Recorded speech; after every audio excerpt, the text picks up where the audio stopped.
ట్రస్టుకు ముందే తెలుసట. అయోధ్య రామాలయంలో విరాళాల దోపిడీ వ్యవహారంపై పక్కా సమాచారం ఉంది. ఈ నెల 5వ తేదీనే నిందితుడి ఇంట్లో పోలీసులతో కలిసి ట్రస్ట్ సోదా చేసిందట. ఏం దారుణం ఇది! జనం ఇచ్చిన పైసలతోని గుడి కట్టిర్రు. ఆ గుడి కట్టి ఆ ఇచ్చిన విరాళాలని సగం మింగిరట.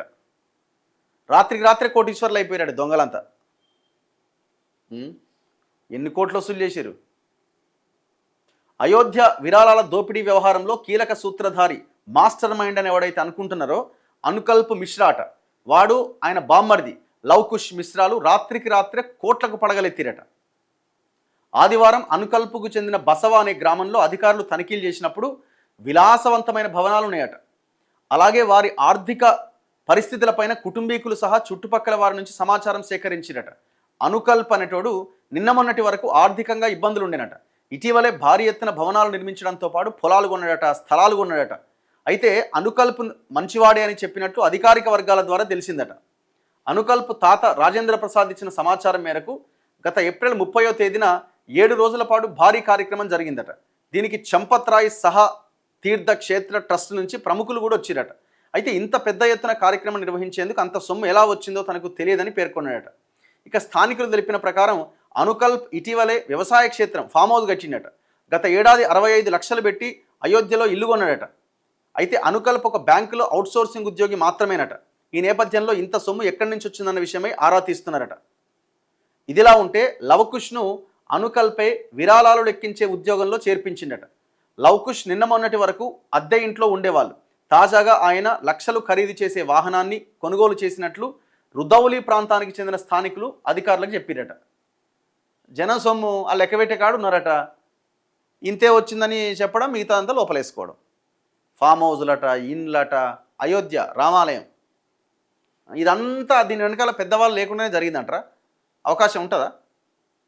అంటే ఇంత పారదర్శకంగా లేకుండా డబ్బులు ఎట్లా కలెక్ట్ చేసి ఎట్లా దోపిడీకి కారణమైంది? అసలు ఏమా ఎక్కడ అసలు కరప్షనే లేదు ఈ దేశంలో, ఏడా ఏమి లేనే లేదు. గుళ్ళున్న పైసలే మింగుతున్నారు, గుడికి వచ్చిన పైసలే మింగుతున్నారు. అయోధ్య రామాలయంలో విరాళాల దోపిడీ వ్యవహారం బహిరంగం కావడానికి ముందే తీర్థక్షేత్ర ట్రస్టుకు తెలుసా? నిందితుడిని కూడా ట్రస్ట్ గుర్తించిందా అంటే అవుననే సమాధానం వస్తుందట. ఈ నెల 7వ తేదీన విరాళాల గోల్మాల్ వ్యవహారం బయటకు వచ్చింది. అయితే దీనికి 2 రోజుల ముందే అంటే ఈ నెల 5వ తేదీనే ట్రస్ట్ ప్రధాన కార్యదర్శి చంపత్ రాయ్కి ఈ విషయం తెలుసట. అంతేకాదు, ప్రస్తుతం ఈ కేసులో నిందితుడిగా ఉన్న అవినాష్ శుక్లా ఇంట్లో అదే రోజు ట్రస్టు ప్రతినిధులతో పాటు పోలీసులు కూడా సోదాలు చేపట్టి కొంతమేరకు నగదును స్వాధీనం చేసుకున్నారట. ఇంత జరిగినా ట్రస్ట్ నుంచి ఎలాంటి ఫిర్యాదు పోలీసులకు అందలేదట. అంటే పంచక తిన్నారు. ఇప్పుడు ముందే ట్రస్ట్కి తెలిసినప్పుడు ఏం చేయాలి? దొంగతనం జరిగిందన్నప్పుడు ఇమీడియట్గా పోలీసులకు ఇన్ఫర్మేషన్ ఇవ్వలేదట.